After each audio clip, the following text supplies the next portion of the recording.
Hey guys, sorry for the 4-month break. I was a little bit busy. And when I mean busy, I mean I went to Sydney twice and I did nothing except eat food and play Sand Vortex. But after coming back, imagine my surprise when I see this at my doorstep, the PHOENIXWAN entry model. This is Gamo2's newest 2DX controller. And if you don't know what 2DX is, it's Konami's biggest arcade rhythm game. But you can also use it for BMS and also Beatmania. Gamo2 has a pretty good track history when it comes to their controllers, and for $199 USD, we'll see if this is actually any good. Alright, in the box, you got a manual, a USB-A to USB-B cable, some spacers, a spare micro switch, a spare spring, and a Torx screwdriver. On the side, there's a single USB-B port, and on the back, you have a singular button to pop the key panel out. This is magnetic, so you can get into the internals really easily, and you can also swap it around. The outer shell is made out of plastic like the PHOENIXWAN, and on the front it's made out of acrylic. Turning the controller around again, you have 6 rubber feet which do help with grip a lot, and you have 12 screws on the back. We'll take this controller apart later, but for now we'll talk about the biggest difference between this controller and its bigger brother, the PHOENIXWAN, and that's the turntable. You can see the turntable is quite a bit smaller compared to the PHOENIXWAN, and instead of this soft rubber-like material, it's made out of hard plastic. A better comparison is the PS2 controller. It's slightly, and I mean very slightly, smaller than the PS2 controller. Like the PHOENIXWAN, it has a magnetic turntable sticker. This is what the screwdriver was for. It's a little bit tight.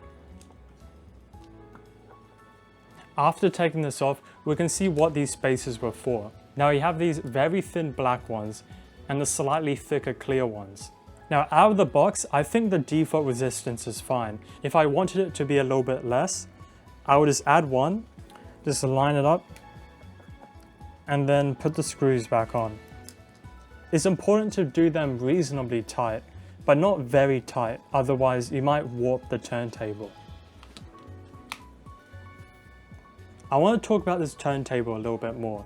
It's completely hard plastic and it has this diamond texturing to it, and it's actually fine. But as a test, I made my hands a little bit wet and it was completely unusable. On the regular PHOENIXWAN, if your hands were a little bit wet, it's still perfectly playable. If you have sweaty hands, you might want to reconsider this or put some grip tape on the turntable.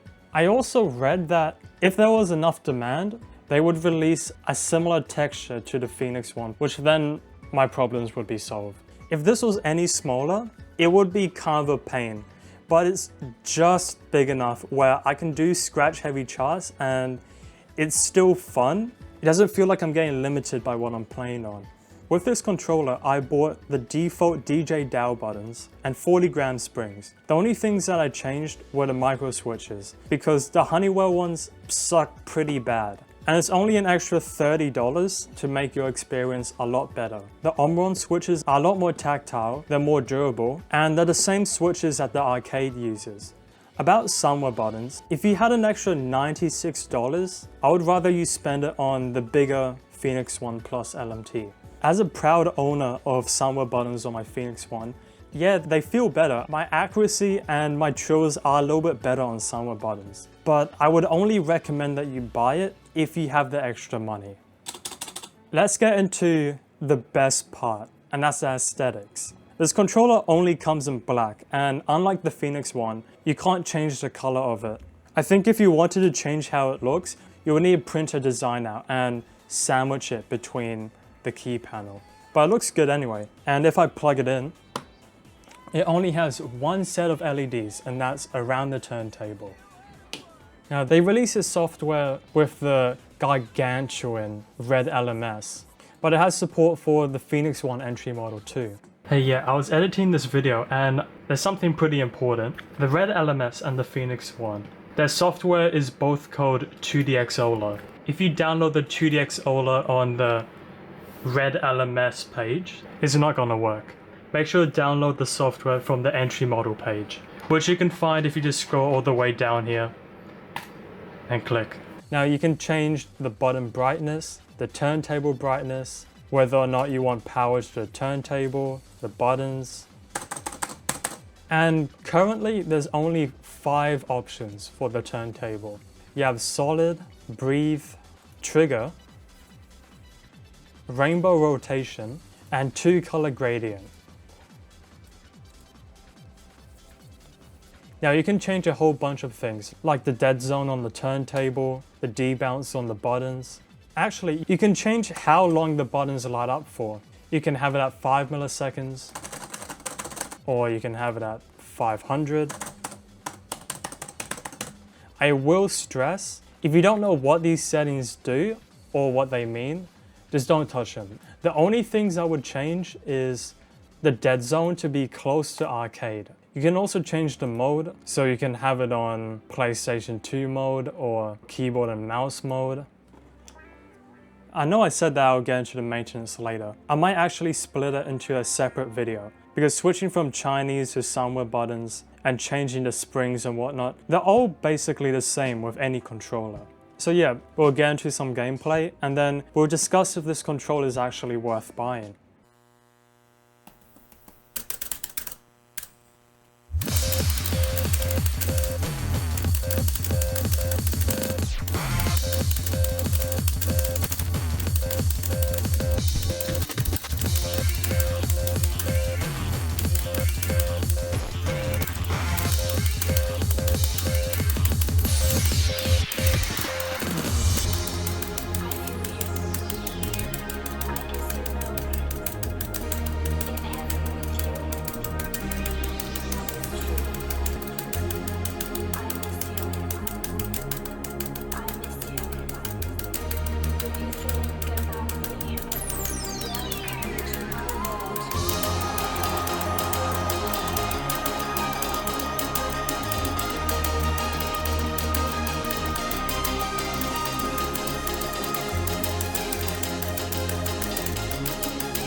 Alright, if this controller released a few months ago, I would have definitely recommended the DX6 because this controller is $199 and the DX6 is or was $222.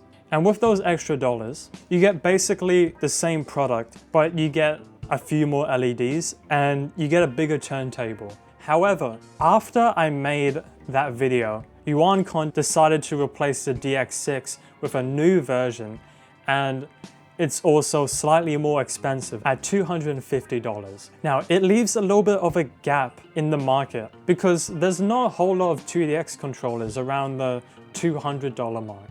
Compared to the PHOENIXWAN and the DX6, obviously those are better controllers. But this is $100 cheaper. If you're not able to spend the extra $100 or $150, this is a perfectly suitable controller as long as you understand the compromises.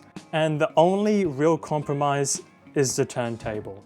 As long as you don't have sweaty hands or you really want something like the arcade spec, you have to save up the extra money. For $199, in the market of arcade rhythm game controllers, this is actually fairly reasonably priced. And you could definitely reach level 12 with just this controller alone, and even beyond. Anyway, I'll see you next time.